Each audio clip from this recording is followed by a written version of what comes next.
All right, good morning, everybody. Hopefully, everybody's having a fantastic week. How are you doing, Mr. Bravo? Good morning to all. So, yeah, we got some things to talk about here this morning. Bitcoin ultimately finding resistance up at weekly res. There's also the monthly 50 EMA up there.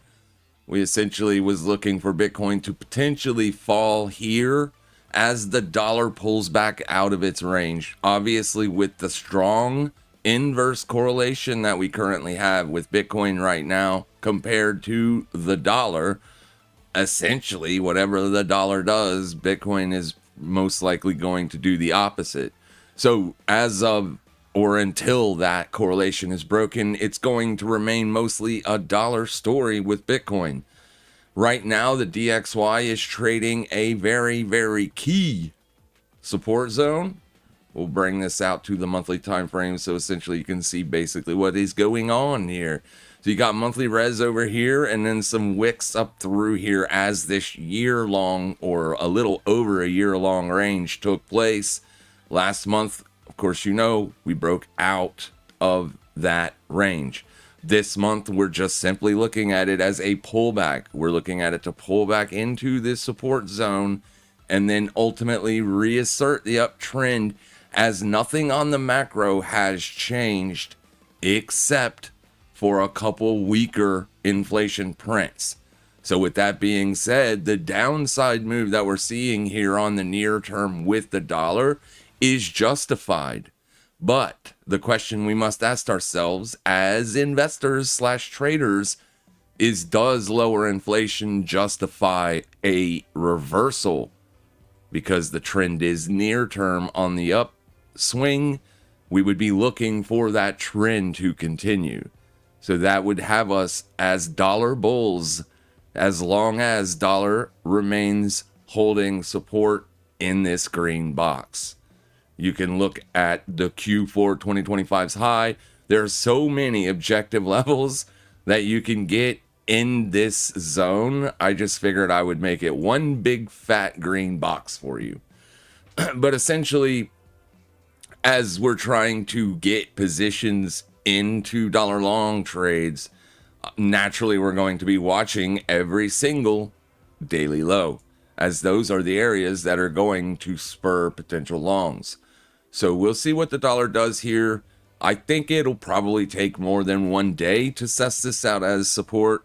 It could be up until next week, or it could take off right here, right now. The way we were planning on trading this morning in the Discord was via short Aussie dollar. If I pull Aussie dollar up right here, because yesterday we already got short on Bitcoin. So the trade on Bitcoin was yesterday, and I did post it on Twitter. So that way, even though people aren't, obviously I know that not everybody has access to the Discord. I wanted to make sure everybody was aware of that potential short there. So yeah, let me get this phone real quick.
Sorry about that.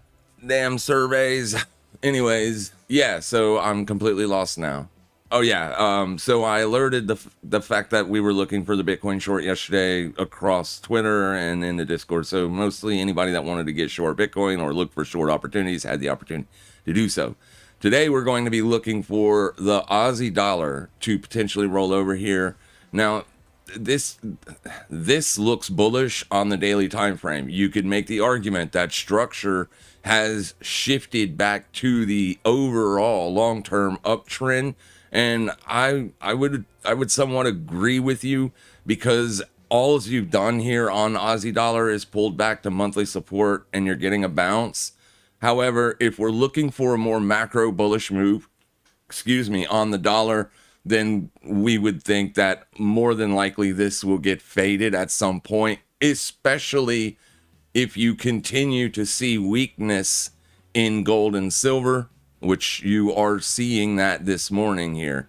Now, with that being said, gold is testing a massive support zone of $4,000. It's a big figure number. So basically what I would be watching here on gold, in terms of if I was looking for a long trade on it, I would want to see it just liquidate this level right here and then stop going lower. If you put in a trending move under this wick low, that price comes in at exactly 3983.64. If you put in a continuation move under that, then there probably is going to be a larger down move on gold. As you can see, 3 weeks ago, you essentially put in this low right here. So if you're trading under last week's low, this would be the target that we would anticipate price at least getting to. And then under that, you're going to have many potential liquidation zones for gold to continue to push lower. So, I mean, everything looks perfect for an Aussie dollar short today. And as long as it's trading under the day open, I would be looking to put that trade on. And as you can see right here, a little bit of fake out move coming into the very beginning, early New York session here, and now the sellers are starting to show up. So basically that's going to put the risk right above this 30-minute swing high right here. So any pullback into this area at the bell, I would be looking to fade that or put a short trade on. There's only 1 hour left on this candle before you're going to close. So a perfect close on this would be a close under this low. Then you would have a full-on bearish engulfing candle at resistance. Now, this could take time. This could take a few days to play out here. I'm not looking for it to just reverse here and retrace all of this move. That's not what I'm looking for. I'm just essentially looking for resistance to hold, and then I want to try to fade those resistance tests. So the big numbers that I'm going to be watching for entries, 0.70050, and then stop would be around 0.70103. And that's that. And then finally, the last trade that we looked at and alerted today was a long on oil. If you bring oil out here for a split second, let me kill that alarm before it even gets started. Let me pull up my moving averages here on the 4-hour time frame. You can see that oil still is more on the near term bearish than bullish. I mean, you just broke down in the month of June, right? That's a breakdown, trending move lower. We traded all the way back down to complete gap fill, all the way back to where oil was trading before the US-Iran conflict started. So essentially when we faded that, when we filled that gap, our bearish bias flipped on oil, and so far so good. It is moving back to the upside. On the longer term, because it built in these higher lows right here, I was looking for the long trade on oil this morning, not really expecting a breakout, as the 21-week exponential moving average is up here holding as resistance.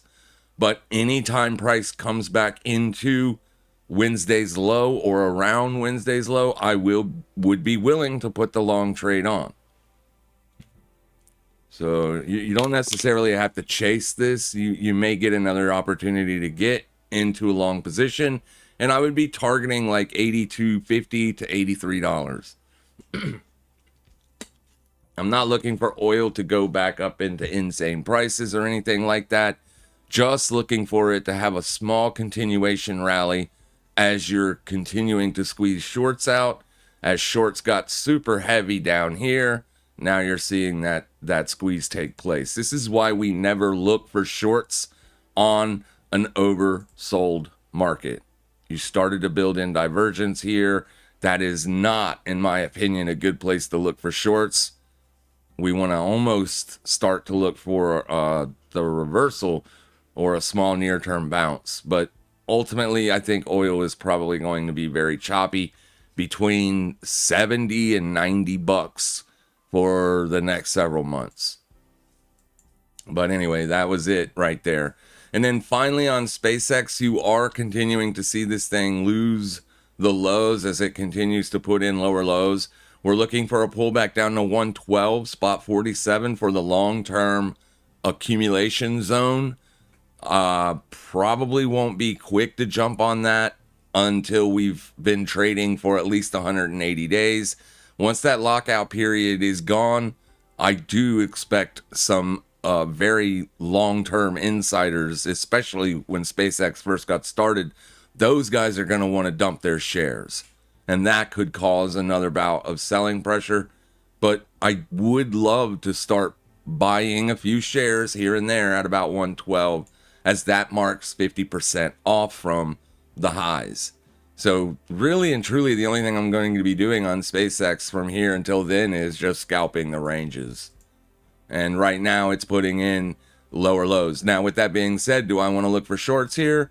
Not really, as we're just now starting to build in divergence on the 8-hour time frame. You don't have bullish divergence on the daily yet or on the weekly or anything like that, but you can see you are oversold down here. Typically, I don't look for shorts when in an oversold market, just like I don't want to buy an overbought market. But we'll see what happens with it. I figure it'll probably lose all of the selling pressure that it's had, you know, and then slowly start to build in a range or whatever. We'll see what happens with it. I don't see a trade on it today, period. So basically all I'm going to do for today is just potentially look for Bitcoin. I would love for Bitcoin to hold support. I did take the short on it yesterday, but I have Bitcoin set up on my trading platform where I can be both long and short. Obviously, while it's in a long-term range, those two positions are going to cancel each other out. So it's not really looking to make a lot of money. I'm looking for the trade on the break. So basically, I just want to have a position open for any break. I don't know if Bitcoin's going to go down and make fresh yearly lows, or if it's going to break out and start squeezing shorts. So the only way I can be prepared for both of those scenarios is to essentially be long and short at the same time. We took the opportunity yesterday because we kind of assumed that Bitcoin it was stalling out. Let's just be clear. I mean, when you're breaking out like this, you want to see continuation. You don't really want to really see it stall out for several hours and then start to roll over, as that feels as if though you got more profit taking and sellers jumping on the trade than you do demand. You need demand at higher prices for these uptrends to continue.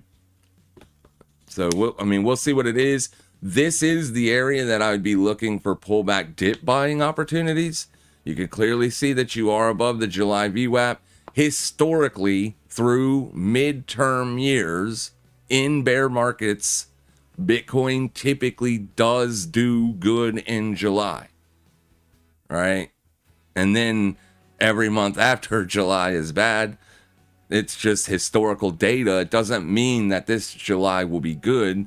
I'm just simply stating, what the historical data shows us. So there is a chance that it does build in support here. It is the week open. The VWAP is under the week open. Price is above the VWAP. Typically, that's a long op for us.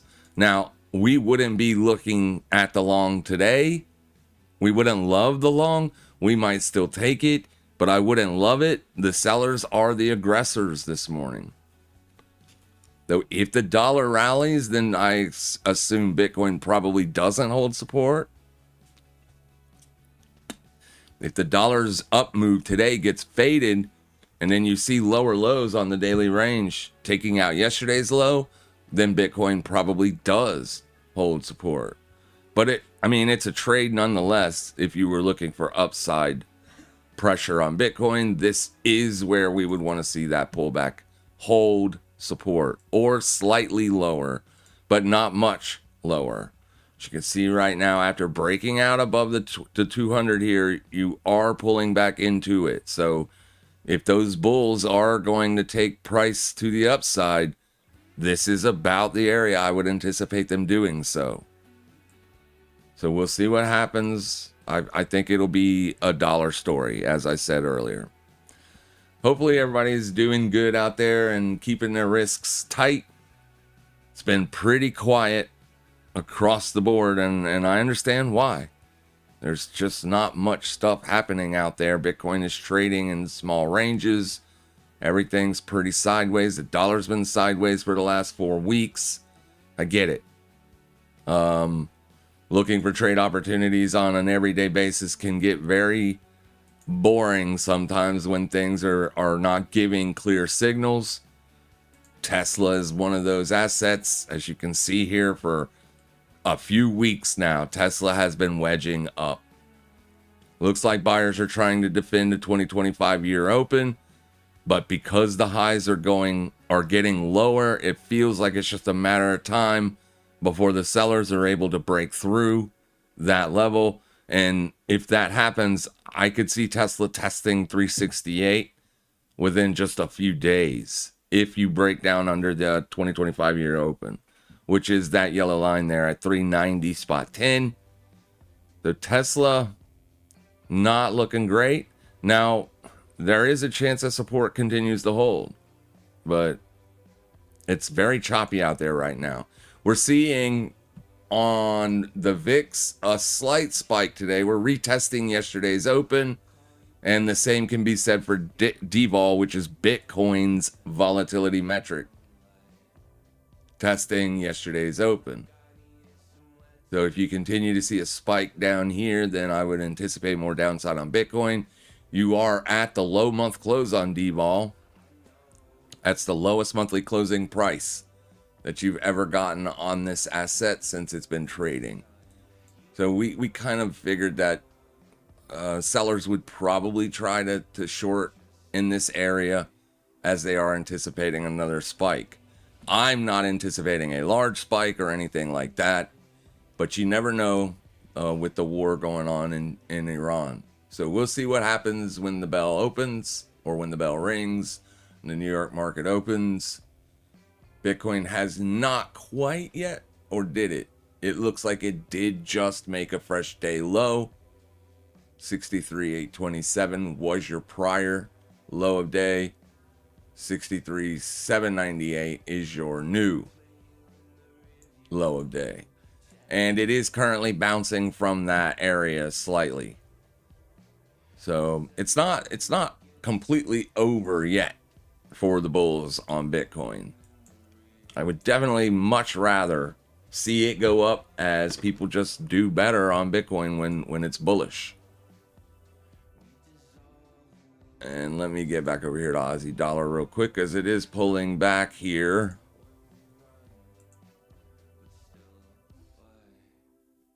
So I do want to potentially jump on this trade. It is quite volatile here this morning.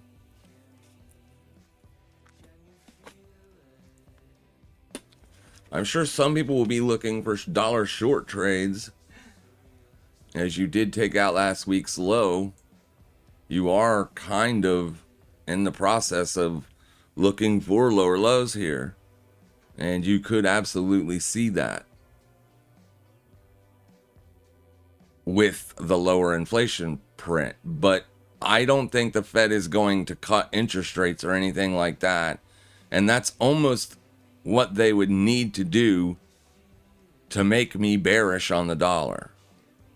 Now, lower inflation does mean they're going to be less hawkish, so there is a huge chance that the dollar just gets back into the range and stays range bound until the Fed makes a decision if they're going to hike or cut.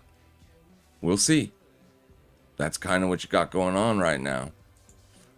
Things are a little bit boring. Oil looking like it's wanting to break out this morning, but the sellers are the aggressors, so we'll see. All right, pretty slow out there this morning. Good morning, says Bravo. Good morning, Tom. I didn't see your Discord post. I took the short also.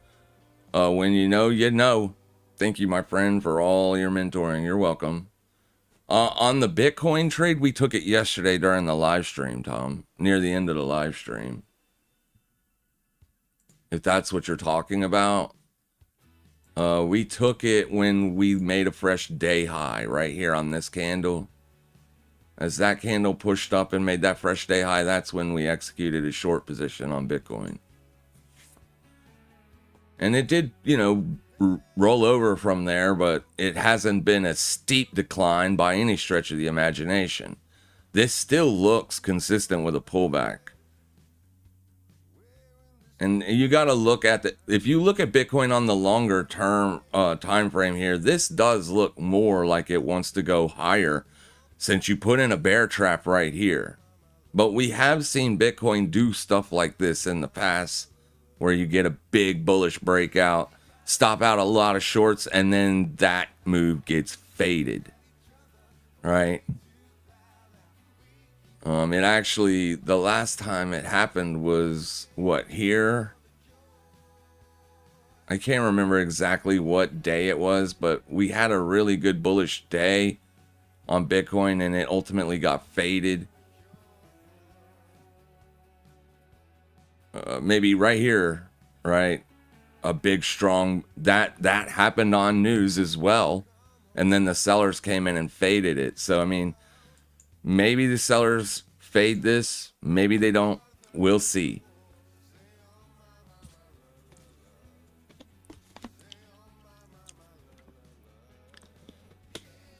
Can you check SNDK and NTC on daily and weekly? Well, I'd stay away from my NTC because Kramer said he wanted to buy this thing yesterday, and then right on cue it dumped. So if it's a stock Kramer's watching to buy, you might want to be careful. Now, with that being said, you haven't liquidated those swings down there yet. This is also June's low. So if June's low can hold, you could make the argument that it is a buying opportunity.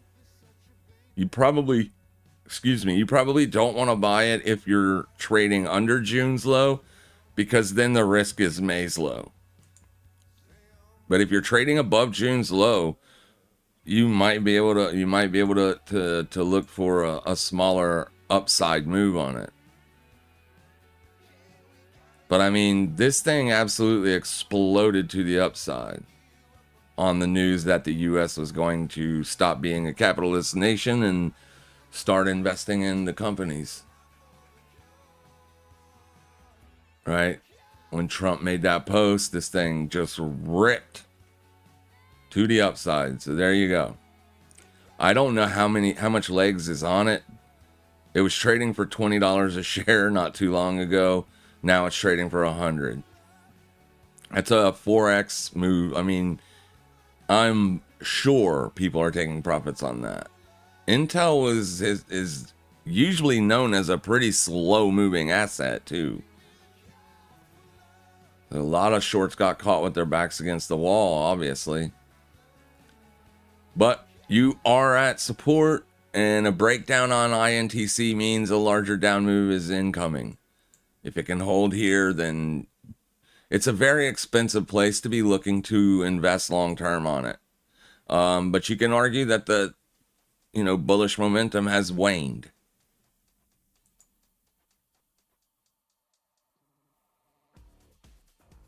It's pretty much in an area that I would assume buyers would show up.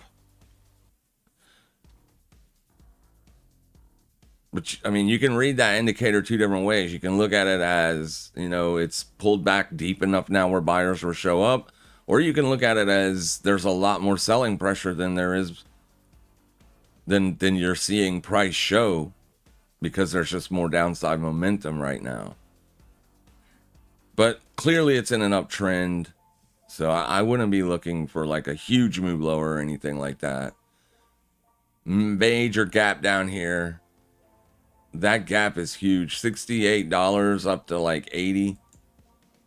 It's a big gap. I assume that probably fills at some point in the future. But that's the thing. We never know. If there's demand, it'll continue to rip. And then SNDK, same thing. You're seeing a pullback.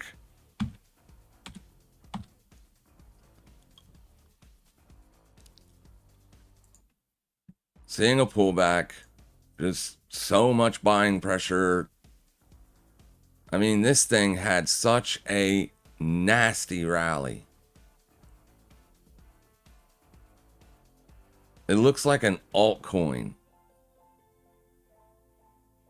$43 in September of last year, and today is trading for $1,500 a share. I wouldn't doubt it if SNDK doesn't do a split at these levels. Probably won't do it anytime soon. I'm just saying they can if they want. They can do a split. You're buying something that is massively overbought if you're looking to buy it.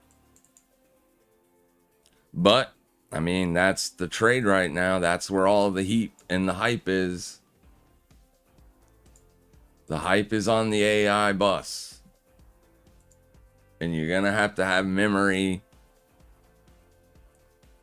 and compute and all that other good stuff. So, technically speaking, I think I wouldn't be messing around with it up at these prices. The big mover. Big mover. But if you're scalping, I mean, that could be the opportunity. You didn't really tell me what you were looking for. You just said, could I have a look at them? So I don't know what you're looking for. But there you go. That's about all you got. I mean, you're retesting a monthly swing low. So as long as you're trading under that, the threat is that it wants a deeper pullback. If that holds as support moving forward, which, you know, it tried to do that yesterday, then you can make the argument that buyers are showing up here.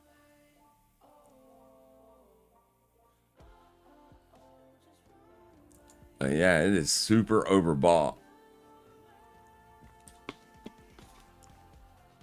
Looks like an altcoin. Good old altcoin.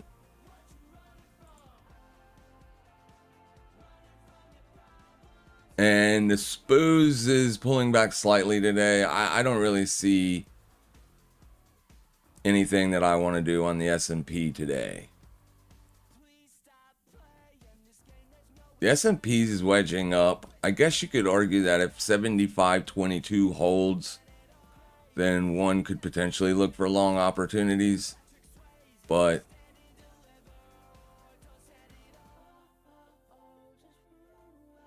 that's a big level of resistance up there, 75.80. That's what caused it to reverse. Bitcoin is outperforming stocks right now. Or it was yesterday. I mean, it will be today too, because stocks only moved up like 1.5%. Bitcoin's up 5% from the time we got the CPI print to now. All right, so Aussie dollar is still pumping.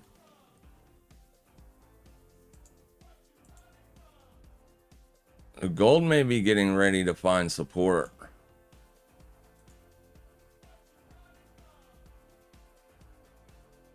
It's a big level. You haven't been able to close a daily candle down in this area.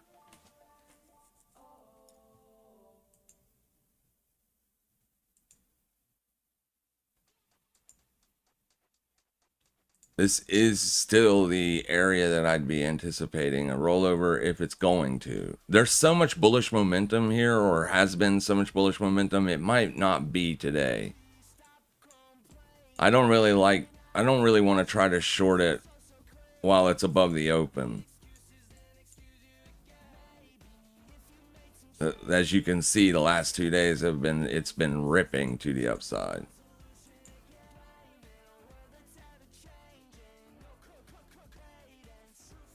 Farcoin just made fresh 30-minute highs.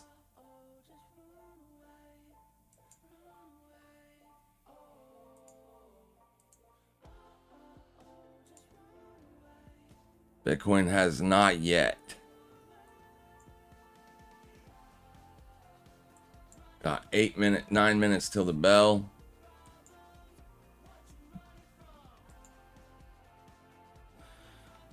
Good morning, says Jewelry Affairs, and then Lunar Entity says VIX and DXY tell me things are going to get exciting over the next 2 quarters.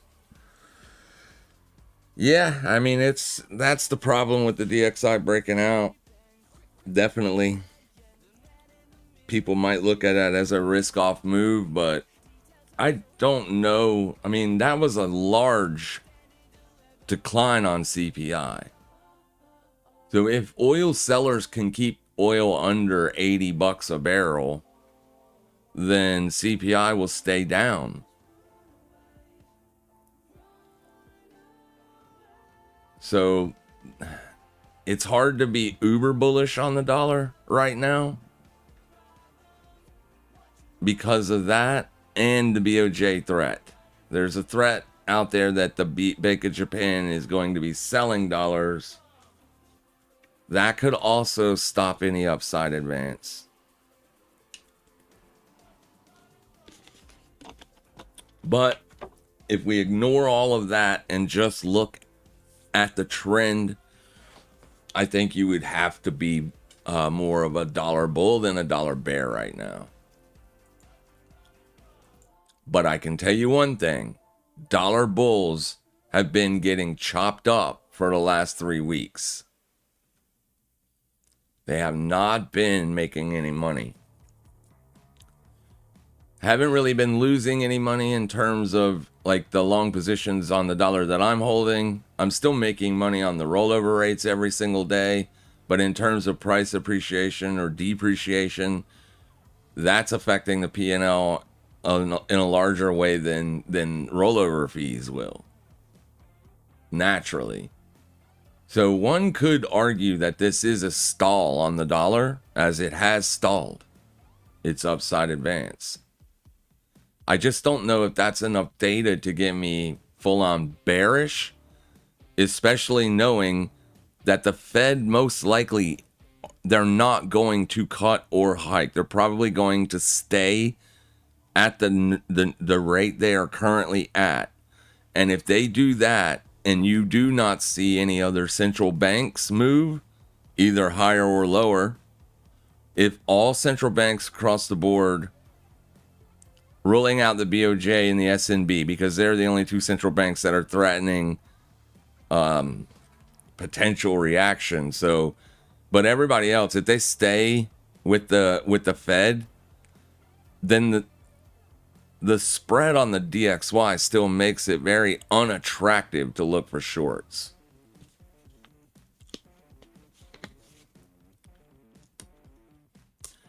There are so many FX traders right now that are like waiting and hoping and praying for BOJ intervention because they don't want to buy the US dollar versus the Japanese yen because that threat is real. So the only trade that they can partake in is a short trade.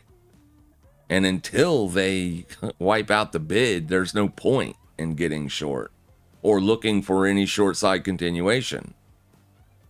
You just had a fresh breakout on pound yen a couple days ago. So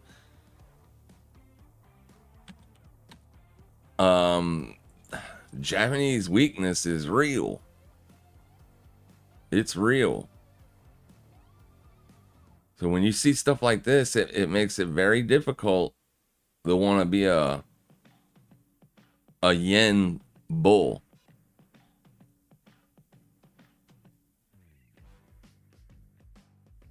And there's also the carry trade implications in terms of what will that do to risk markets.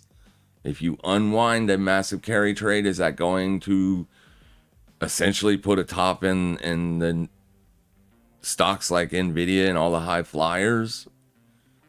Yeah, I mean, there's potential for that, right?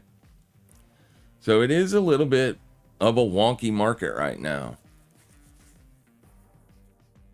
And Donald Trump isn't doing anything to help it.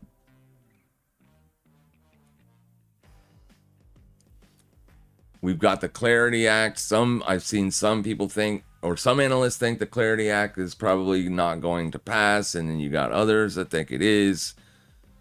I am a long-term Bitcoin bull because of the Bitcoin long-term chart. It's very easy to see what Bitcoin does long-term, so it makes it very easy for me to invest in Bitcoin. But on the near term, yeah, the dollar's making it a bit difficult to get positioned for any longer-term swing trade opportunities. Right? I can make both bullish and bearish case on Bitcoin right now. BIP 110 is out there, and that drama is getting heated up. Starting to see people that just started YouTube channels get thousands of views talking about BIP 110. That drama is raw over on Twitter or X. That is a major risk right now, or the major risk. And that could be a catalyst that ultimately does send Bitcoin down to fresh year lows. All right.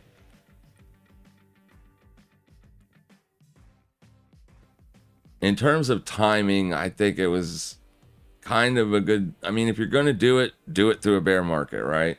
That way, when it's all done and over with, the demand comes back into Bitcoin. It'll be legit demand, and Bitcoin will rally hard. I don't think this is going to kill Bitcoin. I truly don't. I like to be on the optimistic side of things when it comes to uptrending markets. I mean, Bitcoin, no matter where you buy Bitcoin, if you have more than a 4-year time horizon, you have been able to hit break even or make money on those positions. You can't say that for any other asset class other than stocks. I mean, stocks. But when you compare Bitcoin to stocks even, Bitcoin is an easy investment. Easy. Very, very easy.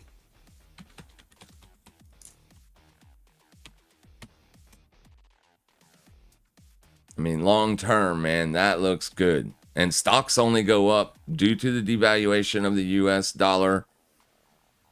Stocks only go up.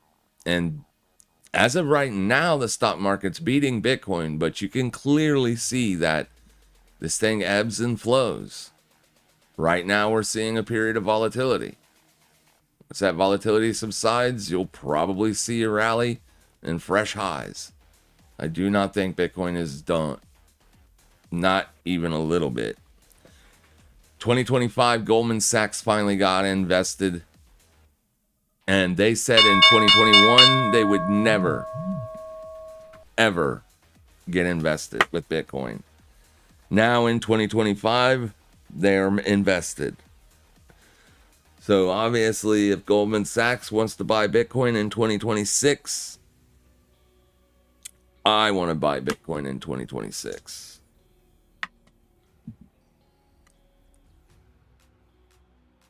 All right, Bitcoin is rallying here on the very near term.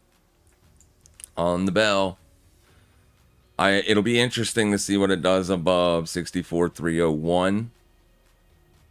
I think that if Bitcoin could get back above 70K, I think there would be a really good chance that you may have seen the lows, but I don't know. I'll feel a lot stronger about lows being in after BIP is done. The BIP drama.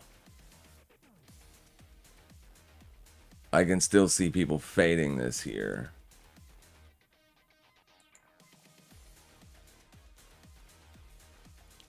All right, Aussie dollar pushing back up to fresh day highs.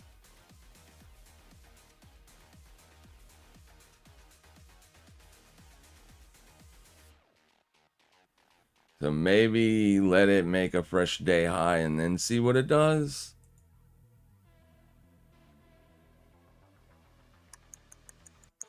Oh, it's right there. It's where it was.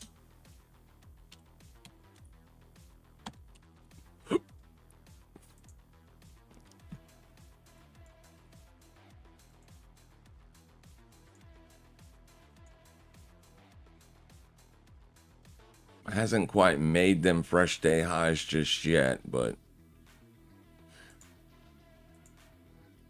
see, looking at the 8-hour, it is still a very much a shortable. If you're looking at the 4-hour, it looks like it is not a short, right?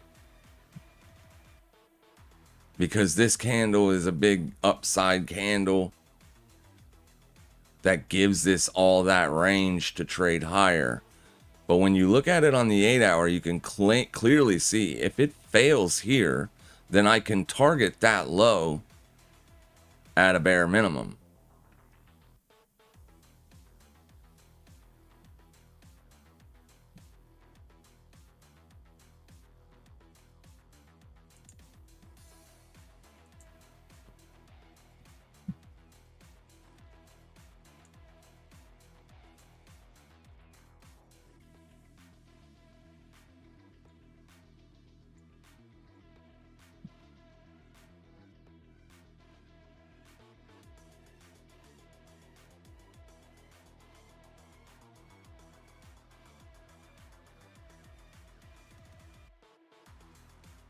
All right.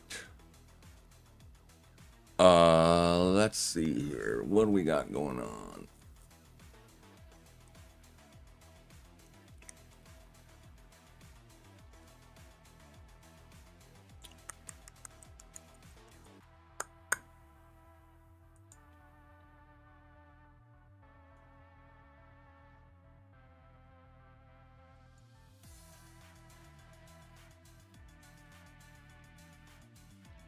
Oil is having a bit of difficulty breaking out this morning.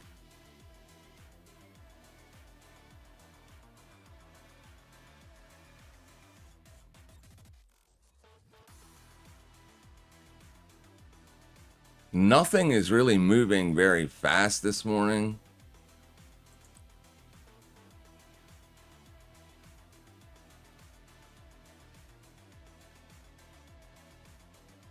I mean, I'm sure there are some things moving, but let's go take a look. SKHY real fast.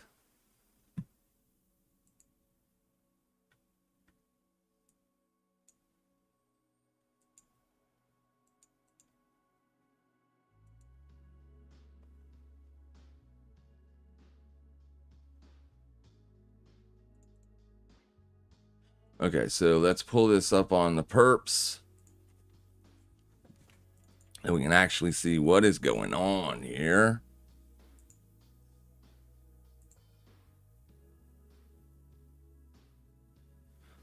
I have no idea why this platform is lagged up this morning.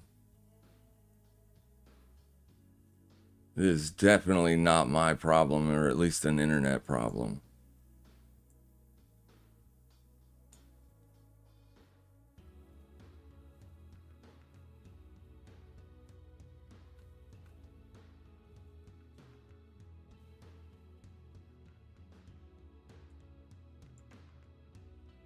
Well, if it'll give me the data that I'm looking for.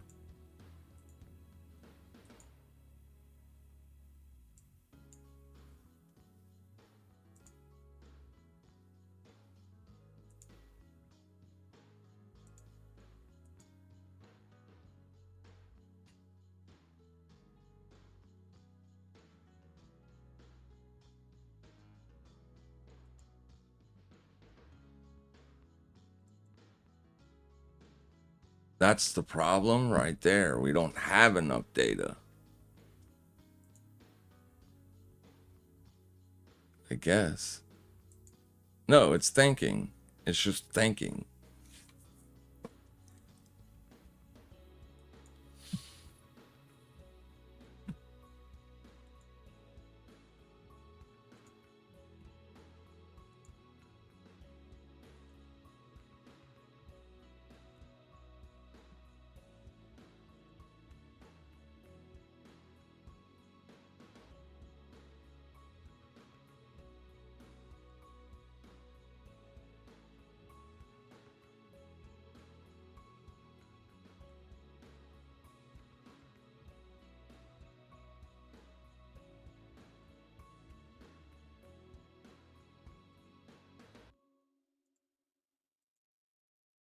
There we go.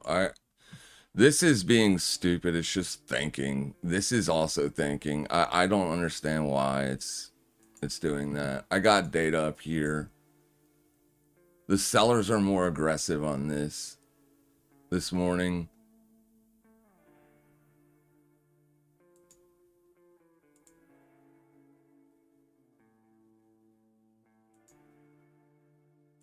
I don't like where the point of control is on it for a sell.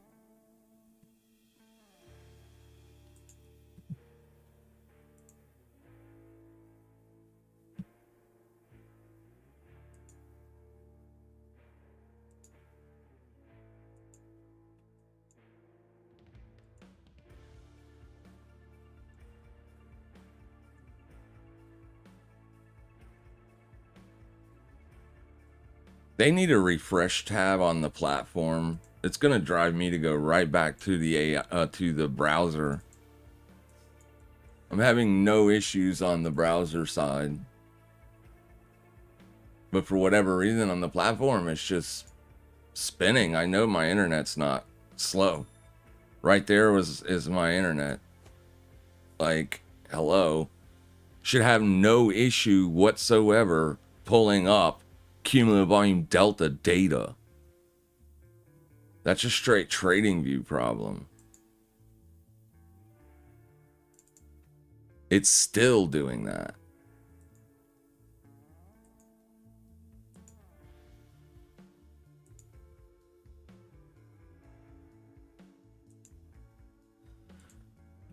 It's been doing that all morning too. All right, let me see if this will work.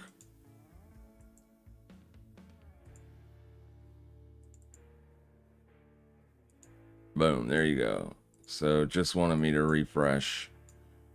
All right, so sellers are more aggressive. So if price refuses to trade above this, we could look for a short on it.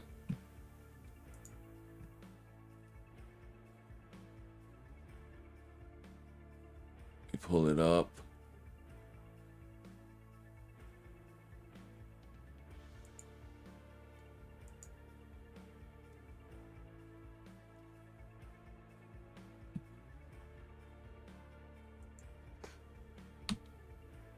SKHY.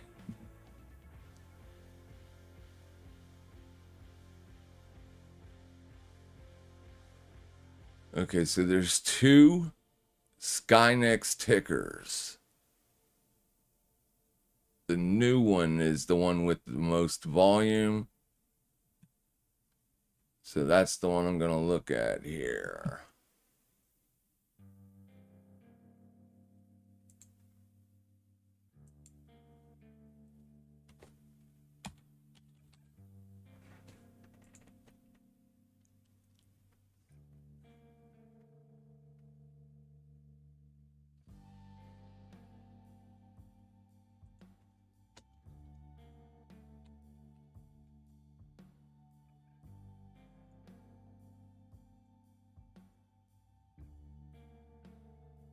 Max size 50. Never mind.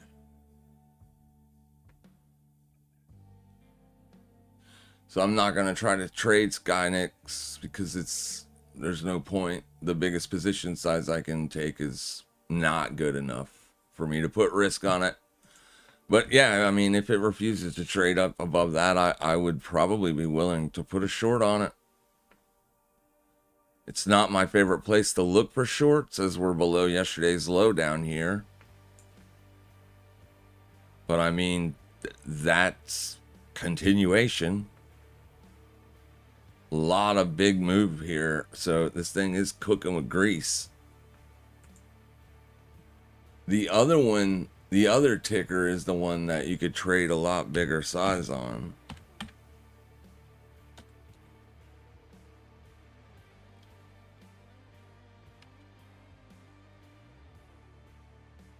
Because for whatever reason, it's $1,200 per contract.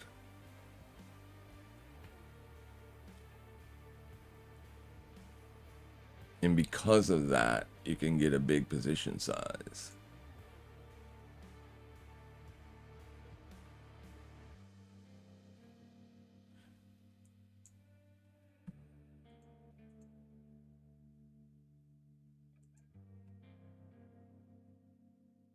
That one is also at lows.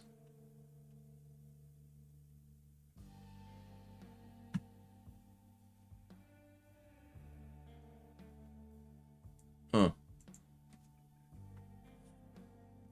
I don't know.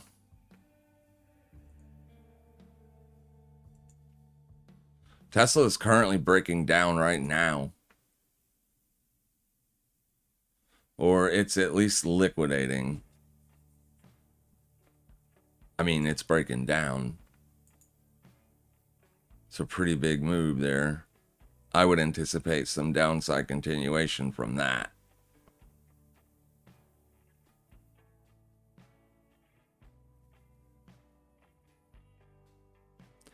You got to be very cautious when buying dips when price is making lower highs like that.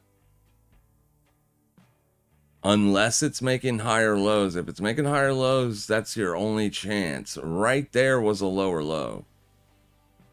So that wick ended up taking out that low. So here you have a lower high, lower low, and now it's breaking down.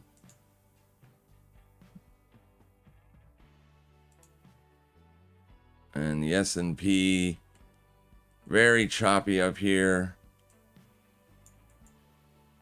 I don't want to buy it because it's right into resistance. I don't want to sell it either. It's building in what looks like a breakout pattern. So as long as it's making higher lows, I don't necessarily want to be short.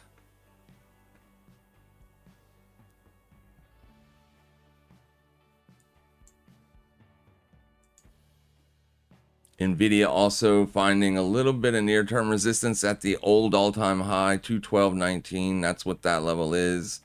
It's the old all-time high.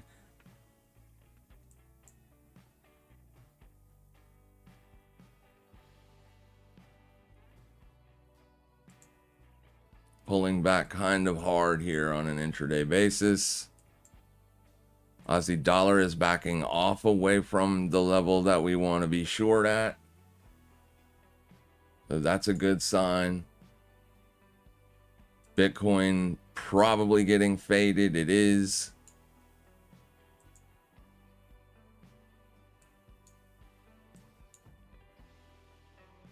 I don't think it would be good news for bulls today, like specifically today, if you get back down into here.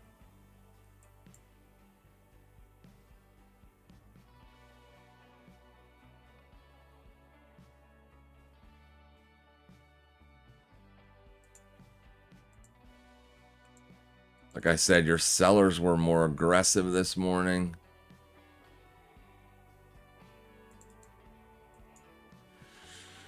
This would have been a dip buy for me if the deltas were bullish. If they were showing a bullish signal. If you were above the zero line.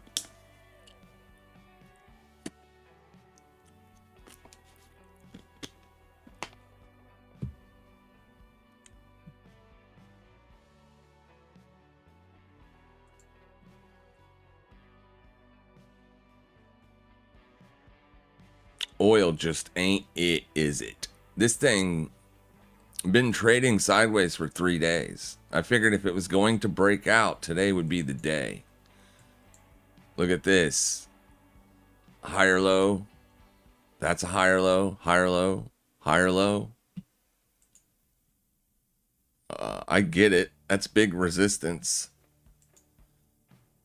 But, I mean, because it's building in a range above the 4-hour 200, that it doesn't mean it's going higher. These are typically areas that we look to sell, especially if price fails the breakout.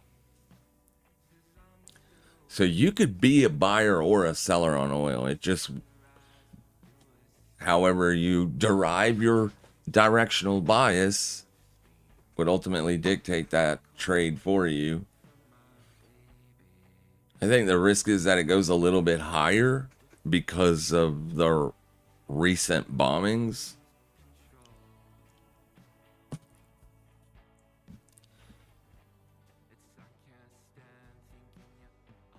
But the weekly 21 is a massive level. this would be a shortable opportunity for us. It's the exact same thing that we're looking at here. Almost the exact same scenario. Pulling back into the weekly 21.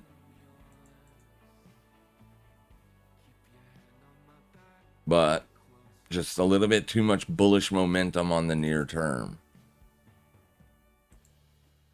Yeah, you're above the 50 by a lot more than I would generally want it to be.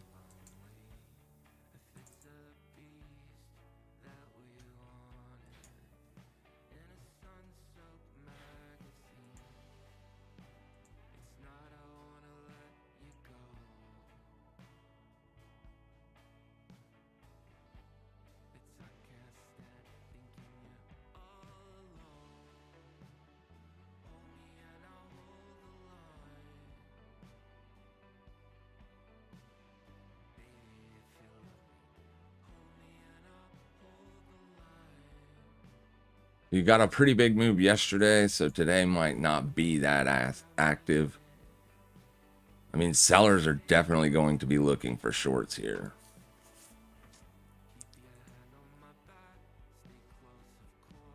So this may take some time. Gold did give you that lower low, but what's silver doing? Silver looked worse than gold this morning.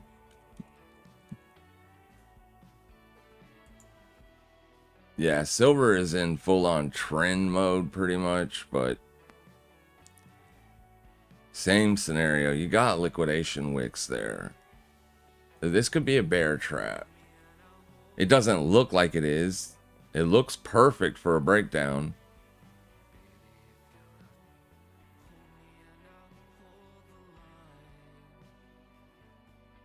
We'll see what happens.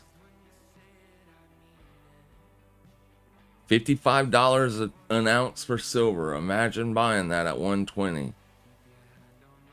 Ouch.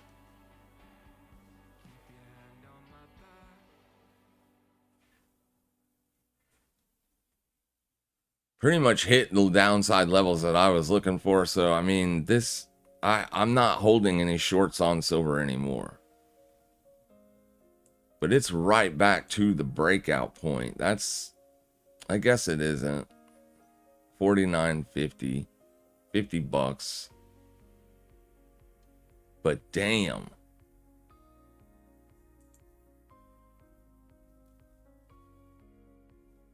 Looks bad. Could end up being a trap. I wouldn't be looking for fresh shorts down here.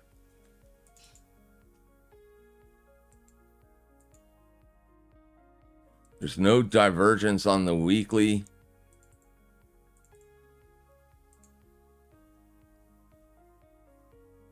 There was...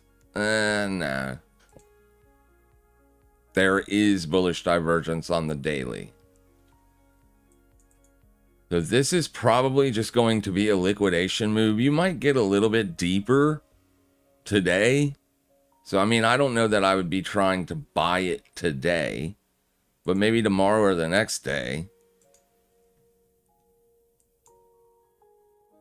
At some point, I feel like you're going to see a squeeze back in the opposite direction. So if those dollar sellers show up today, silver might be a decent trade back to the upside.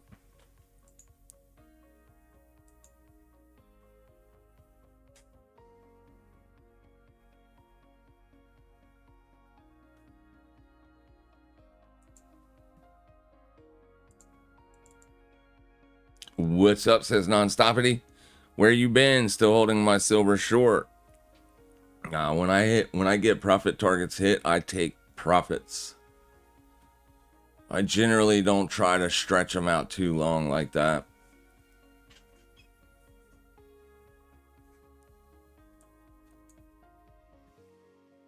When you take profits on a trade, once you've taken profits on it a couple of times, there's no reason to leave it open. It becomes so small.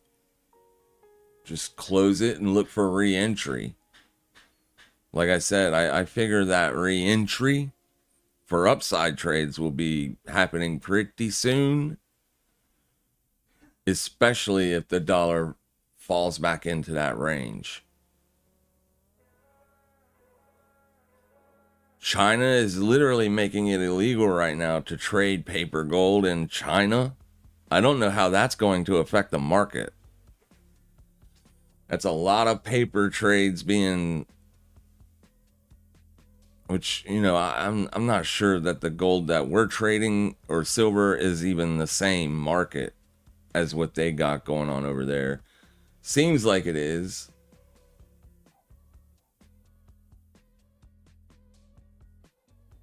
But they want to essentially cut retail out of trading gold. And if they do that, then they think that the price will go up, right? That's the whole point in doing it, to stop sellers from shorting or stop people from being able to hedge their bullion purchases. Because that's what futures is really for. It's really for a hedge. Now, obviously, people use it to gamble, so I get that. But if they're trying to make gold prices skyrocket, it may work. What they're trying to do may work. So I don't really want to be selling it down here.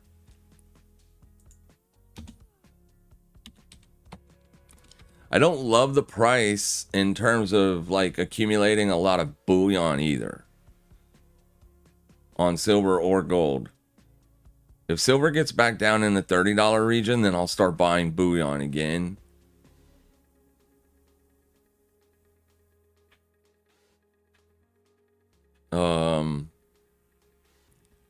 But these are insignificant lows, and anytime I start seeing a market show signs of like it's a struggle for it to make lower lows like that, it starts to feel to me like it's losing or it's about to exhaust the sell side.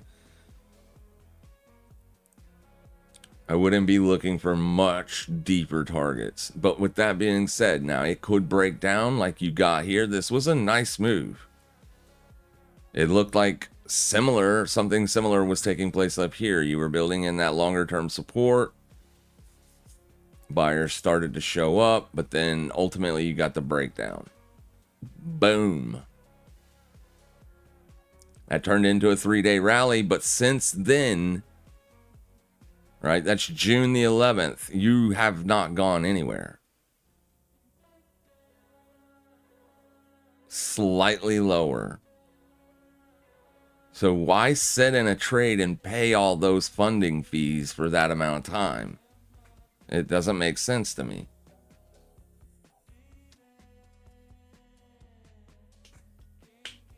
Now, if you're getting paid the funding fees, that does make sense. There are a few reasons why I take profits quickly. All right, Mr. Bitcoin, what are you going to do? What are you going to do?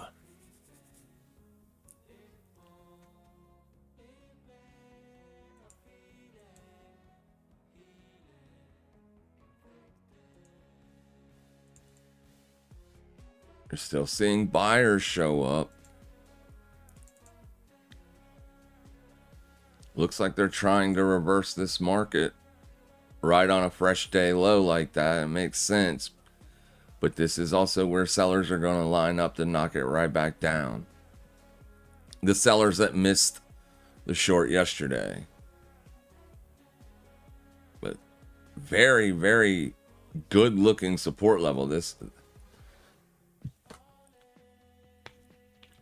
That's literally where we were looking for longs, or where I told my members to look for longs, those that wanted to be buying Bitcoin. I have members that are on the sell side and members that are on the long side. So I try to look for both places.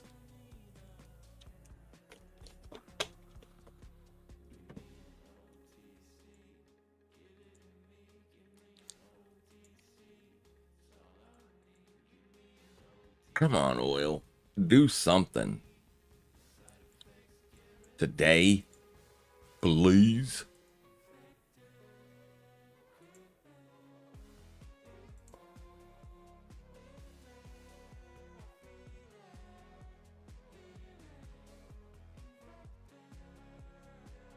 If this rolls over, I would be fearful that gold and silver are going to break down.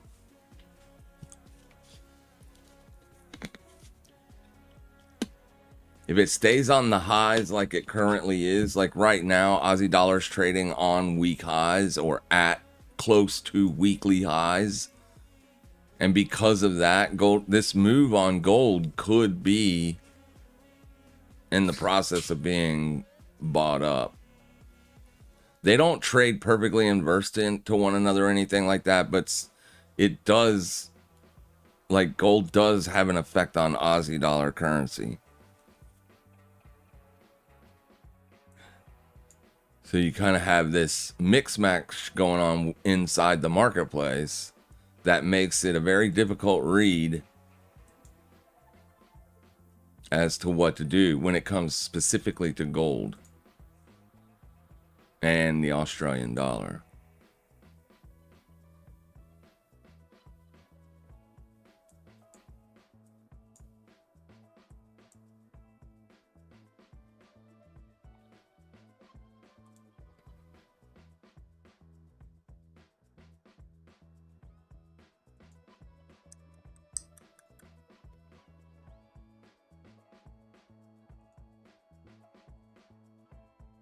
Give me back the SPX, please. Thank you.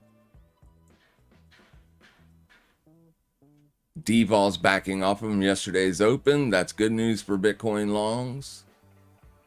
VIX has also not taken out yesterday's high, but it is still trading above yesterday's open. So VIX is still currently threatening a move up.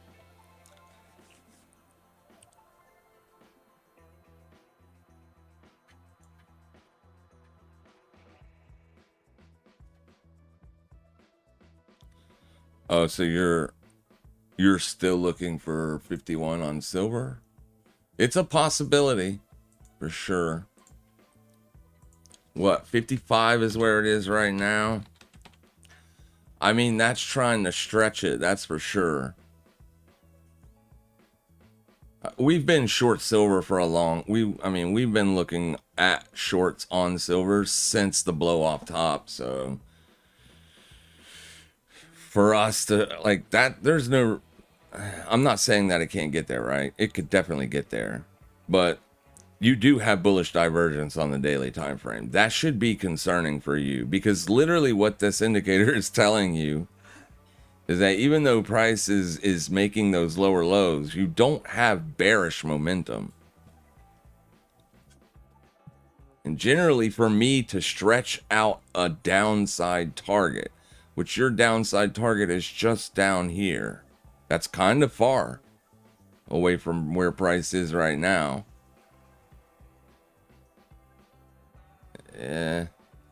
I would much rather this be like... I mean, it still looks okay, right? You could always make a lower low on this indicator. Keep an eye on Aussie dollar. If Aussie dollar stays strong for the next week or so, while you're sitting in this, waiting for it to get down there, you might want to really think about it.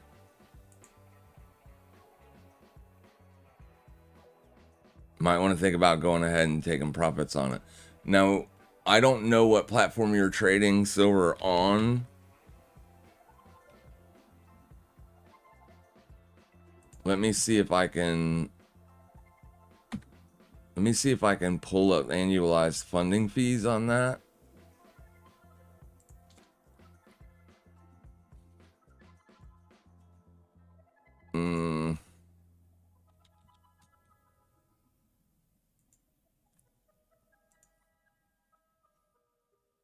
I don't know if I will be able to. Yeah, I don't see anywhere for me to plug in a different ticker symbol here.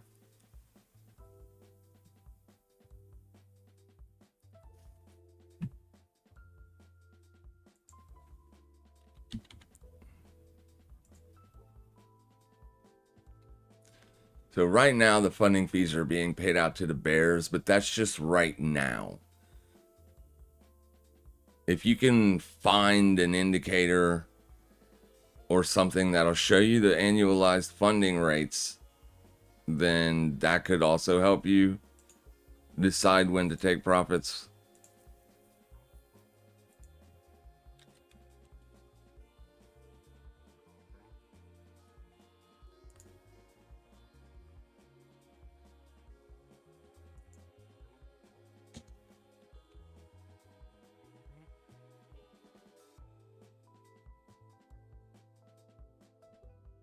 Yeah, I don't, this isn't gonna be very good here, but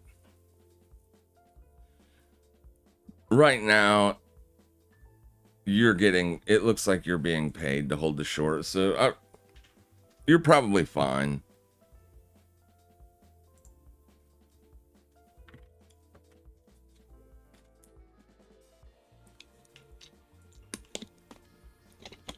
Bitcoin just made a fresh 30-minute high. That's a good sign, at least. Still got a long ways to go. It's a bullish engulfing for right now. Still a lot of time left on this candle. It could definitely close as a bearish engulfing.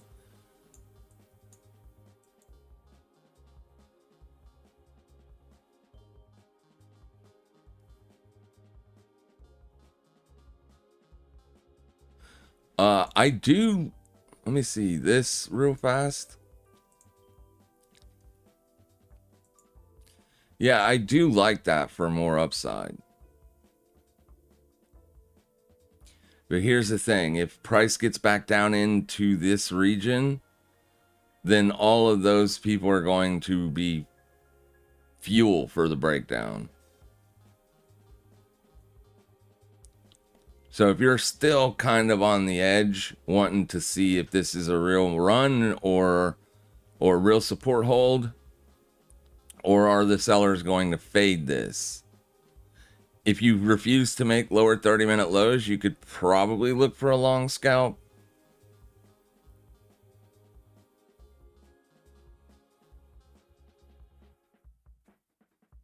As that could be a decent indicator. If your 30-minute candles keep making higher lows for the next couple periods, that could be indicative of a higher run. Last week's low is right there. That's supposed to be last week's high. What am I talking about?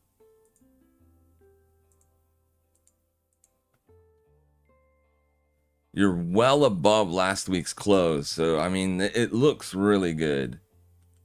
I mean, it looks fine for upside. Looks constructive. Coming in as support at the weekly open, at the weekly VWAP. This is your weekly first day range expansion, and it ended up being a trap. So it makes total sense. You made a higher weekly high. This would be a higher weekly low. That could ultimately be really good.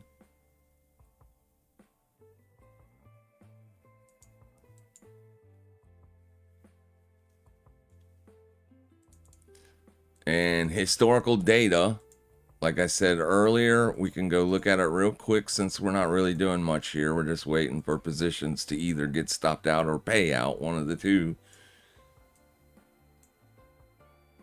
This was the last election or midterm year, July, and it was an up month. Right? That's 4 years. And then if you go back even more, another 4 years, you can see that July was good here also. But ultimately, it ended up getting faded. August, September, October, November, you made that lower bear market low. I mean, this is very consistent. with how Bitcoin normally trades. My concern with Bitcoin here is going to be the 50-month exponential moving average. Is it held as support, held as support, held as support, and this is a breakdown. So once you broke it here on the retest, that was a sellable op. Well, you got that retest yesterday.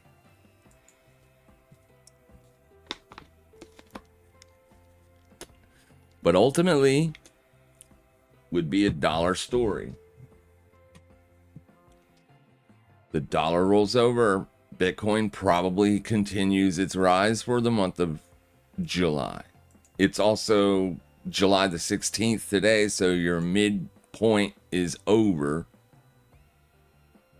And it's still at the highs or close to the highs. So that's a good sign.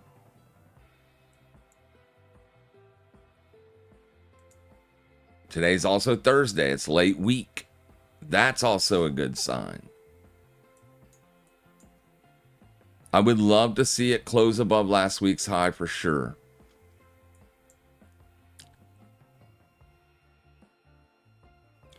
And then that's just the last bullish monthly candles low. So, I mean, you can see why sellers would be interested in jumping on it there.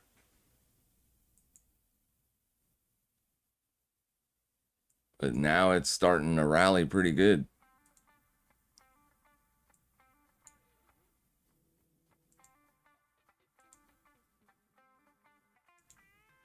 Nice move higher there.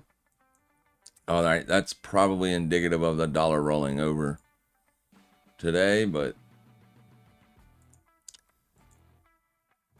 yeah. I'm not loving this higher high on the 15-minute here on Aussie dollar. So, should we be buying silver right now?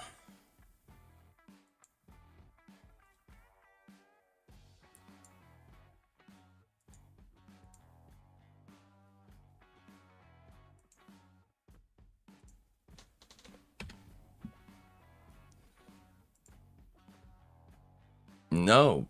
I mean, you got heavy selling pressure here.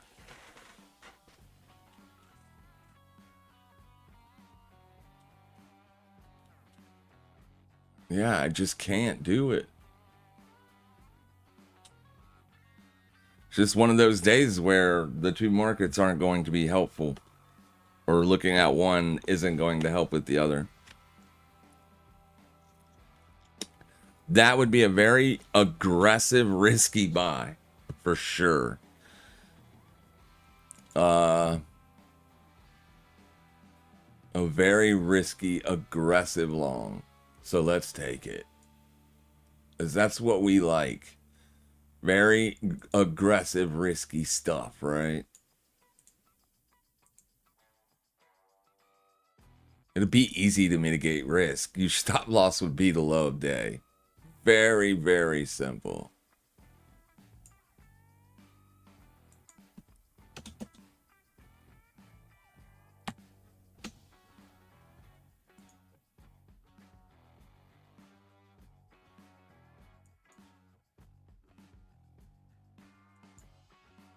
How much is it down? It's down 4%.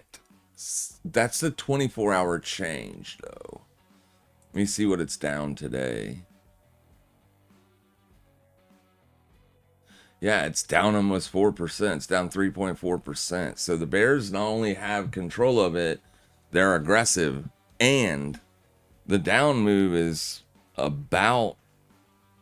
It's consistent with an aggressive sell-side day on silver. Anywhere between 2.5 and more is a pretty good day for silver. So you might see profit taking happening here, but that's about it. I wouldn't be anticipating that this is going to be the low of day. Yeah, and the point of control also says that the sellers were right this morning.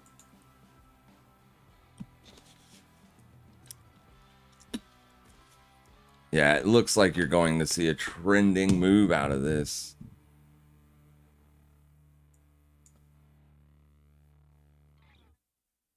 Today it isn't an insignificant low.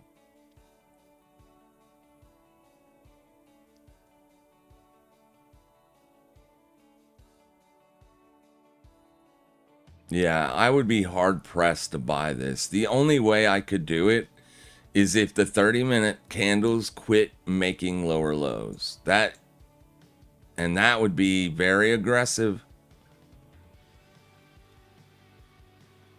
So let's do it. Small position here so we can at least defend it. If I go in with too big of a position size, I won't be able to get the stop down where I want it.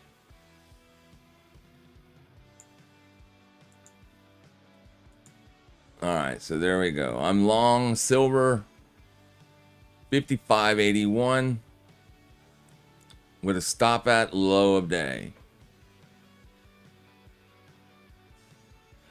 Just based on the fact that Aussie dollar is at the high of the week. That's it. There is no signal here. This is a D minus or an F plus trade. It's not a good one.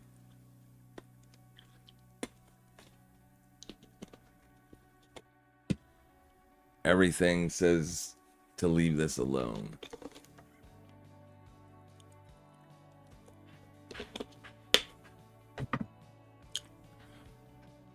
I'd rather long hedge than close my short, to be honest. Yeah, it makes sense. If you have a very bearish bias on it, that would make sense. If you're getting paid to hold the trade open, it would make sense to hedge. If you're paying an aggressive amount to hold the trade, then it wouldn't, right? Then it would make more sense to close it. It just depends on what's going on with all that. I don't have a bias on gold and silver here. I don't really. My bias would probably be lower if my bias for dollar is up, right? And until we get, like I said, until we get some clear signs on the dollar to show us if it's going back to range bound prices or if it's going to continue to break out. The dollar continues to rally, then your $51 target is probably going to get hit. That's the issue also with trying to buy these things right now.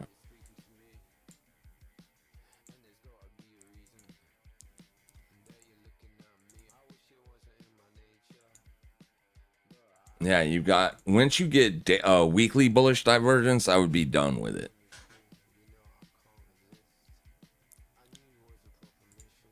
Let's see if you're even close to doing that. No, you're not. And you've got plenty of room on the weekly RSI for lower prices. Plenty of room. So I can't argue with you. I cannot. My main bias right now for DXY is up.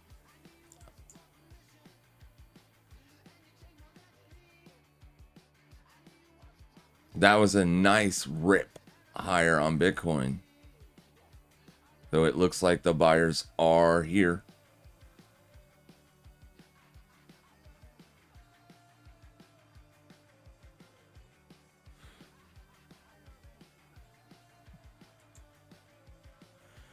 All right, I did put the trade on silver, so I mean, I'll leave it open. I don't care what happens with it. It's a small position. I'm not going to lose much money if I get stopped out.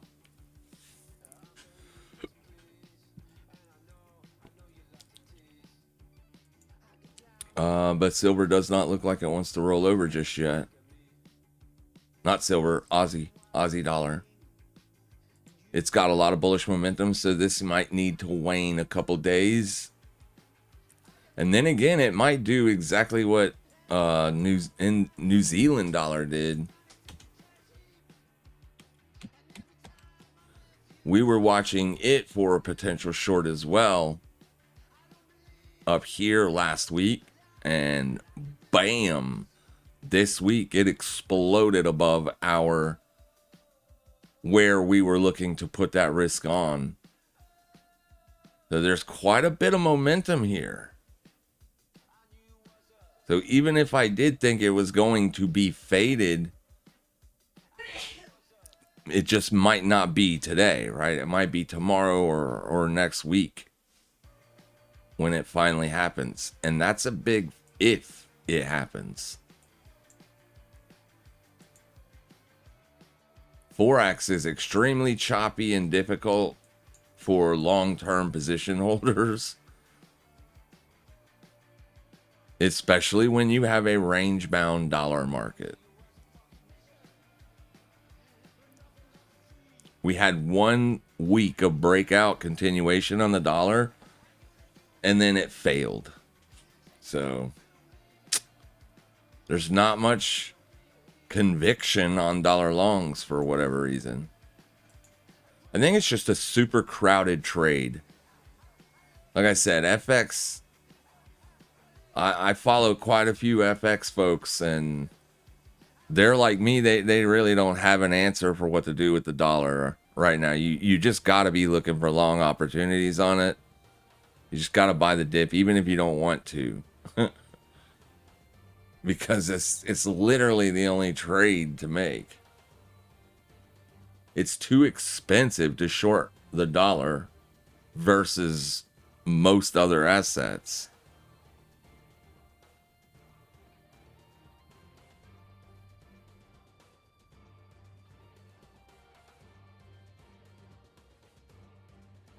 So a lot of people are trading cross pairs right now. Pound yen, like I said, they just got a fresh breakout on that. I did not catch that. I very rarely trade cross pairs. And I'm not really into trading the yen right now because of the threat of BOJ intervention is too much for me to get involved. But bam, you can see that those yen longs consistently making the wrong call.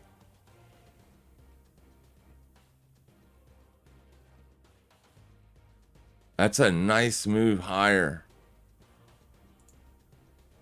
3 solid weeks of upside trend. Bam, bam, bam. This could last for another week or two. This could continue to rock and roll. It's a fresh breakout. Next major level is your '08 highs. Now, there's no way I'd be on the south side of this right now. No way. Let's go take a look at Euro Yen. And then ultimately Aussie Yen. So you haven't quite gotten the breakout there yet. The reason is simple. The Euro is still slightly weak because of it being so much of the dollar weighting. And let's look at Aussie Yen. That has $0 weighting. Also not breaking out yet. I mean, it's breaking out above this, but not a clear, fresh year high.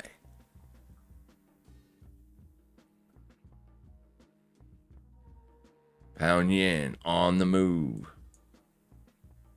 All yen pairs on the move, except this one. And this one should be on the move, right? This thing should be ripping right now to the upside. Based on the macro backdrop, but it just isn't. It's so risky to buy these higher lows with that intervention right on the cusp.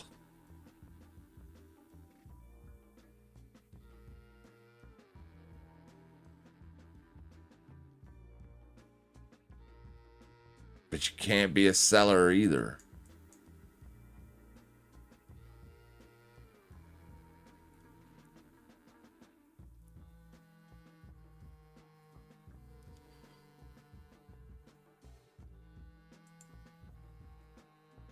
See, when they intervened was in April.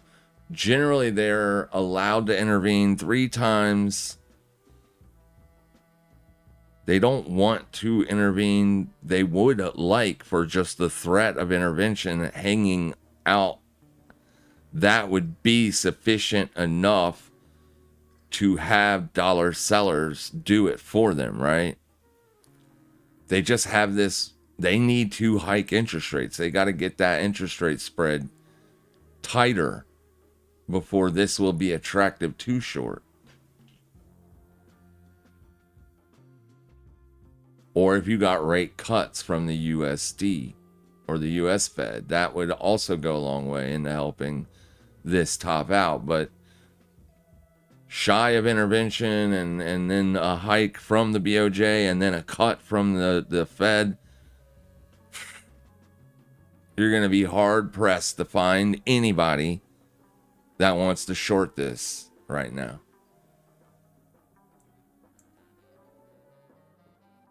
So the DXY trade is just, it's very crowded. Very crowded indeed.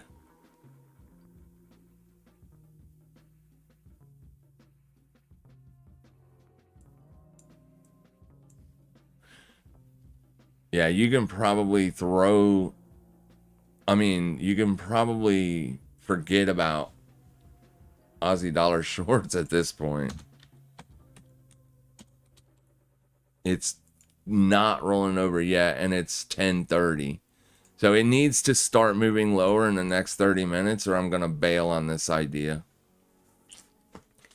I generally don't want to be in a position for longer than an hour, especially if I take that entry after the New York session open. My stop is up here a little bit further, so even if it liquidates this swing high, it will not stop me out. But if it liquidates and continues, it will.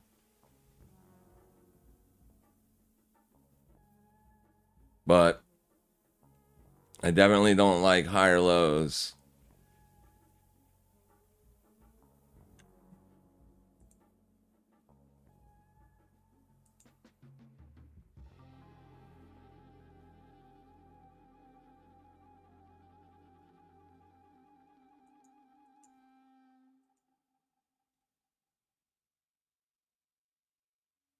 Aggressive buyers on the SPOOs too. So it's starting to feel more like a risk on day. VIX faded off of that open pretty hard.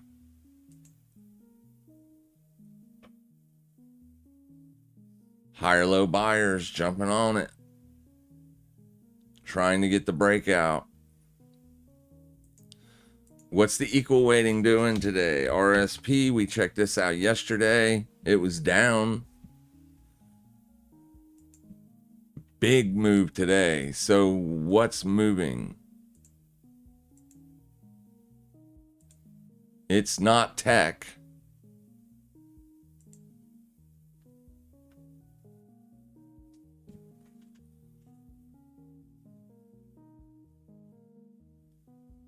Let's go take a look at some sectors real quick. Hang on one second. So MO bouncing up off that support nicely. That's a good look. So a lot of these are looking decent now.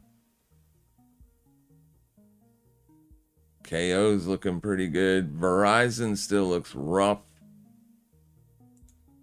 but it's looking better. There's a 21 EMA up here. So I hope it can close above 43.50.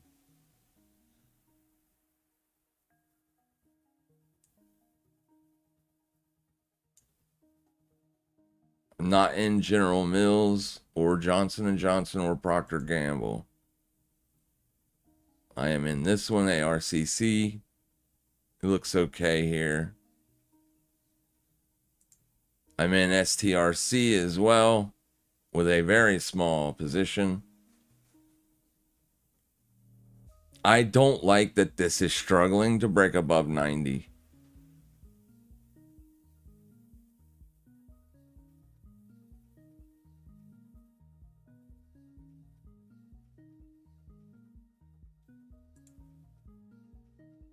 It's an inside week. You're range bound here. That's good. At least you're not under last week's low, right?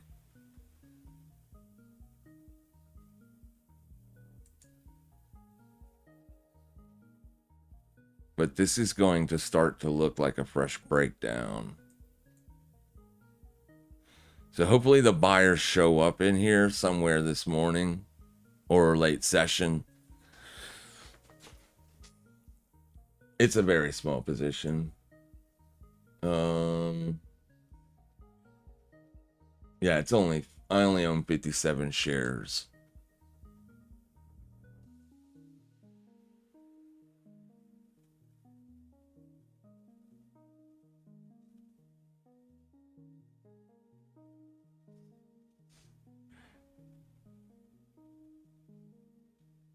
Yeah.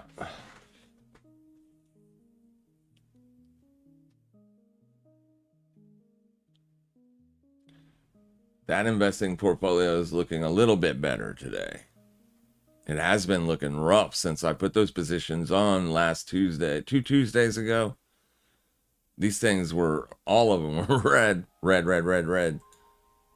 Starting to look a little bit better.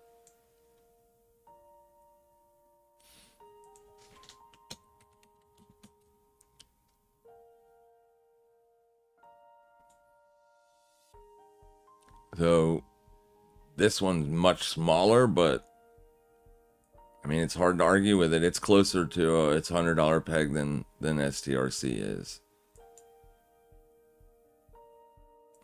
BT, let's look at VU.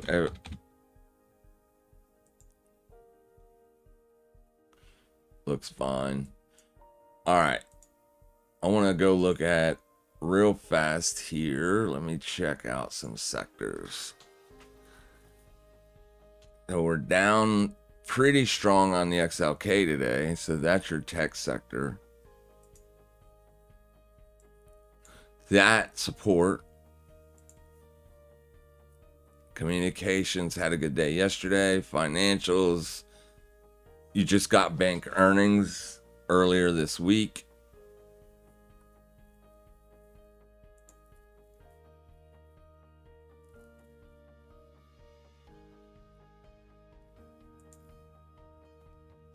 XLV doing pretty good.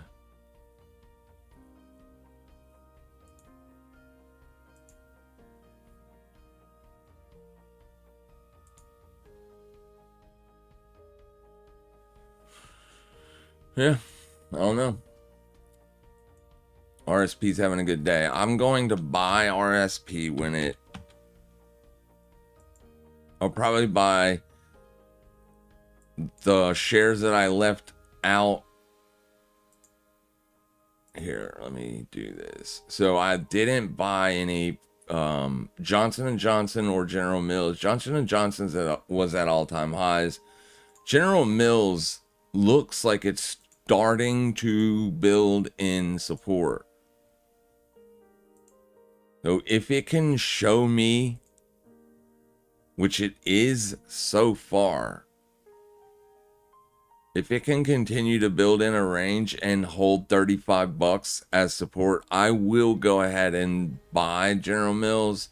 Even though the last 4 years has been bad, because you're not seeing downside continuation from this point here, I think that is a decent place to buy for the long-term hold, to see if, they can get their stuff together over time and, ultimately see if this thing can get going back in the up direction that it used to do so well. This is a dividend paying stock.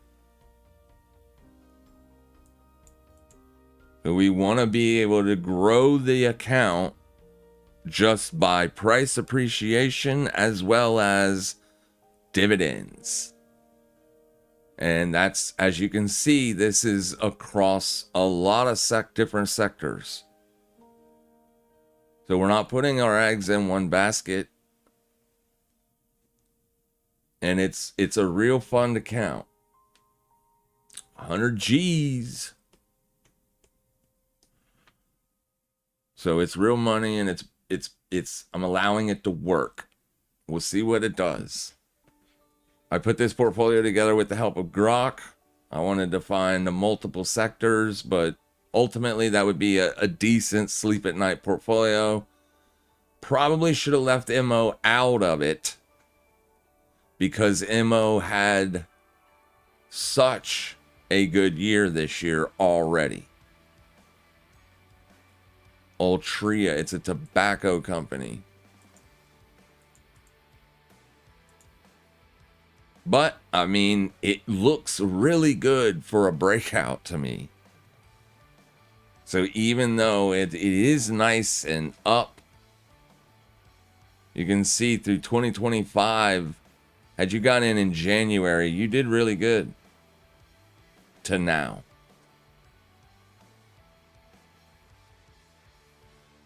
Maybe I should have waited till the beginning of the year to do it also, but it's fine. It's fine.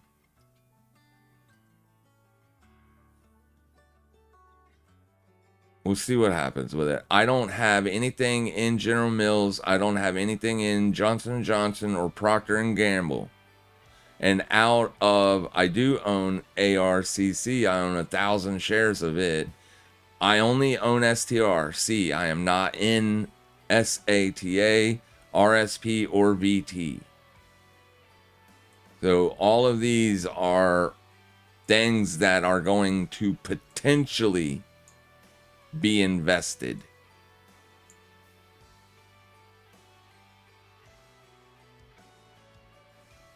We own MOKO, ARCC, STRC, VICI, and Verizon. And then we will, when we get a chance to, on a pullback, I'm not going to just jump into it while it's up here at all-time highs. I want to buy fresh month lows or close to prior month lows. I'll add this. I don't want to put very much into the S&P. I don't want to be overweight tech right now.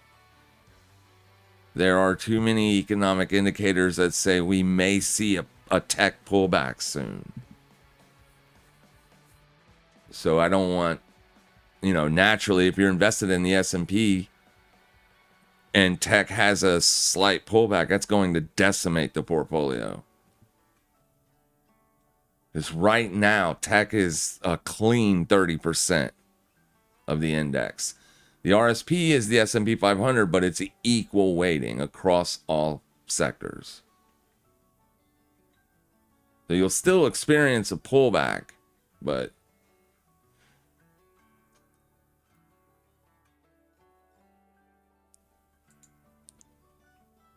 and this one's the total world stock index ETF.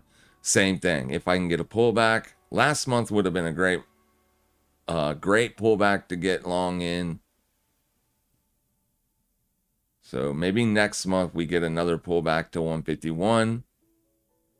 We do, we'll buy a few shares of that as well. General Mills, though, this is the one that I'm cleanly watching. So I really like this. I really, really like this. I should have bought it the other day when I bought all these other ones, because it would be up nicely right here. But this one is very risky. There are analysts that still hold this on the sell side. So this was the day that I did the portfolio, or that I essentially invested it. So clearly this would be a good day If it comes back to 36, I'll look to buy. As it is starting to hold the 50-day EMA. And that's what I want to watch. If it can hold the 50-day, I think that would be decent. I think we could start to see, you know, a longer term range build in, and then maybe even start to see some constructive price action out of this to the upside. Longer term, I think this could be a decent investment. Now, with that being said, that's just my opinion. It could be the worst investment of your life. So make sure you're mitigating risk if you buy any shares of this. Oh, wait, that's not what I want to look at. I want to look at this down here. Right now, the analyst rating, out of 23 analysts, 4 say it's a strong buy. You got 0 talking about buying. 15 out of the 23 investors say it is a hold. But then you've got 4 saying it's a sell. But what are they looking at to come up with that? And 3 of those people are a strong sell. So if you look at earnings, 2022, from 2022 to 2023, you did have a slight increase.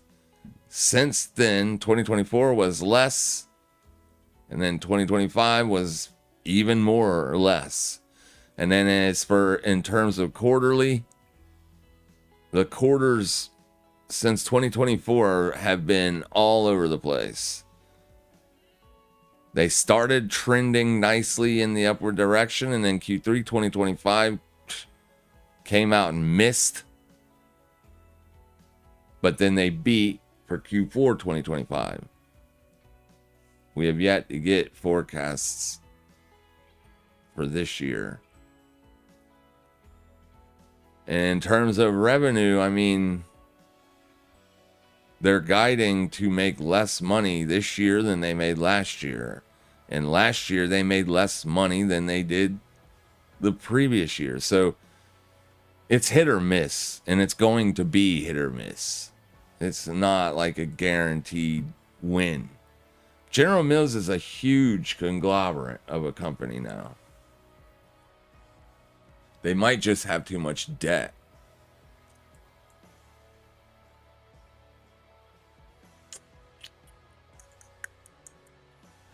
Dollar is rallying. So why is this not rolling over yet? So there's that liquidation, and it did fall right back under. So I haven't been stopped out yet, but I want to see this start to push soon. Especially since the dollar is rallying.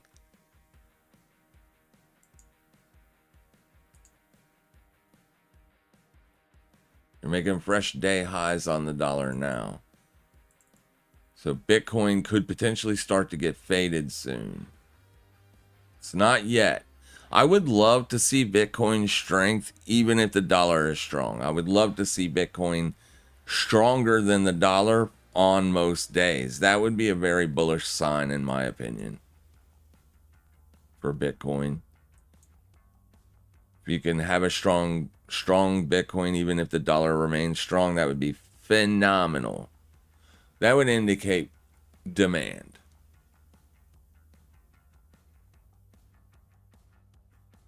Oil flat out refused to rally. It's almost right back down to my entry. Hasn't got there yet, but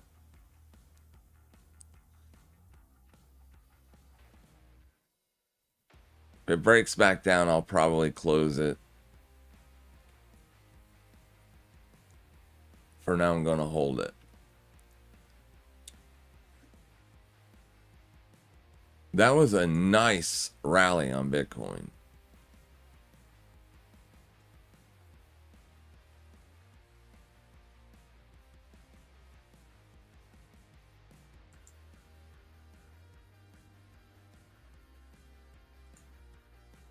Yeah, Bitcoin looks way better than Ethereum does today.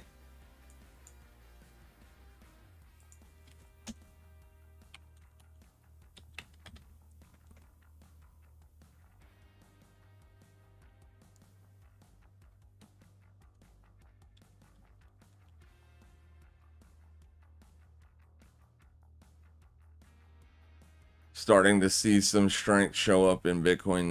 That's good.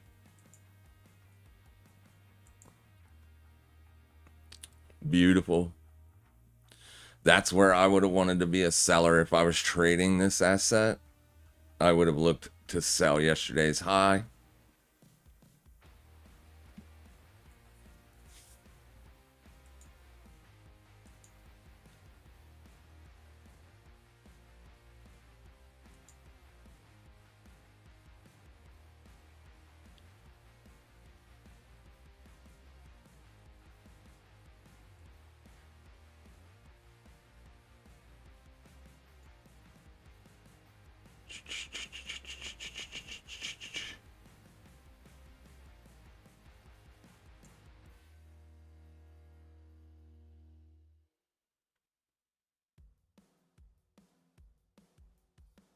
That would also be good for Bitcoin if USDT dominance could roll over here.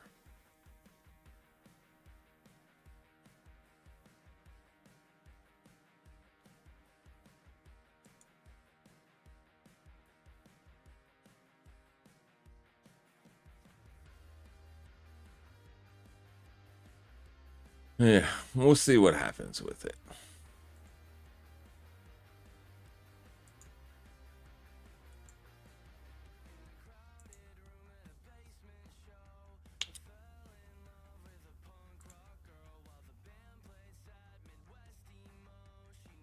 Yeah, nothing was on docket for news anyways. This is just, I guess, good demand here coming in at the week open. I like that.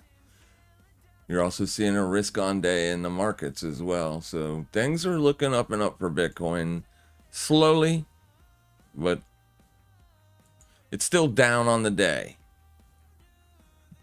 So it's got a lot. It's got to do a lot here. Still down on Z day.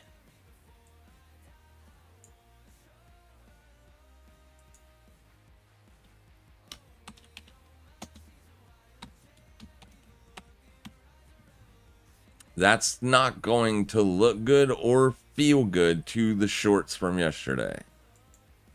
Shorts are going to want to see this level hold. It does not look good, but they could show up later. We'll see what happens. All right. Control Z, get back there. All right. You guys are awful quiet this morning.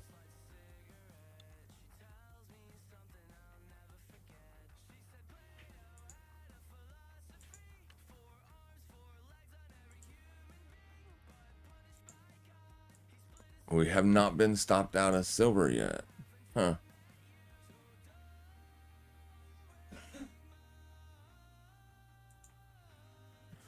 That's even with a dollar rally. That's so odd.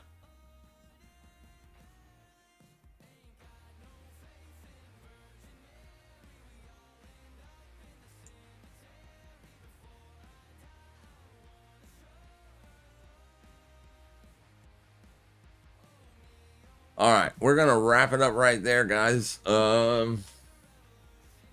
Yeah, because now we're just gonna be waiting to see what happens for the second half of the day.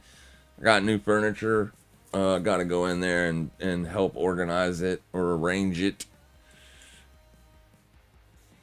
I'm gonna hold the oil trade if it starts to break down. My entry happened this morning, right in here. So naturally, if it gets back down into like 79.40-ish, I'll just get out of it. I still like it for an upside break as long as it's continuing to make higher lows. Higher low, higher low, higher low. When that ceases to be the case, then I would stop looking for longs on it. It still is a higher low, right? It hasn't made a lower low yet, so that's kind of where I'm going to make a decision. As I bought it this morning down in here as it was pushing down. Won't have much room, but if it makes that lower low, then I'll probably bail on it and look for a re-entry closer to the weekly low. Down in here. I think my entry is just too high up in the range, but that's all I had. I had to take an entry. And it definitely looks like the buyers, they don't have it here. The sellers are in control of price right now. So I didn't love the idea of buying it this morning anyways because of that. But I just felt like if we did get a move above the highs, then that could start a short squeeze. And we could probably get up to like 83 bucks. That clearly has not happened yet, at least. It may not happen. Tesla ultimately finding support. So this does look like it was just a stop run. Absolute insanity on Tesla this morning. Looked like it was going to be a breakdown. Looked like you were going to see downside continuation today. And 30 minutes later, boom, fresh day high. So you are probably going to see a break of this trend line.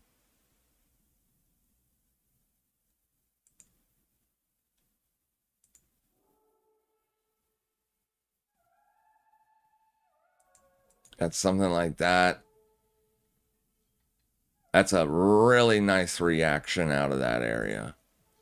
Now, I would love to see continuation.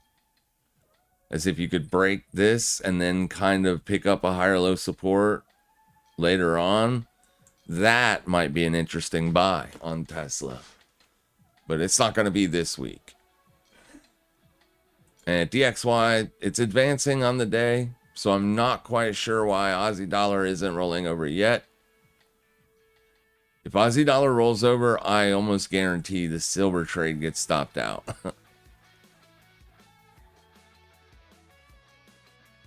Almost guarantee it. It's crazy that you have way more selling here than buying at $55. Weird.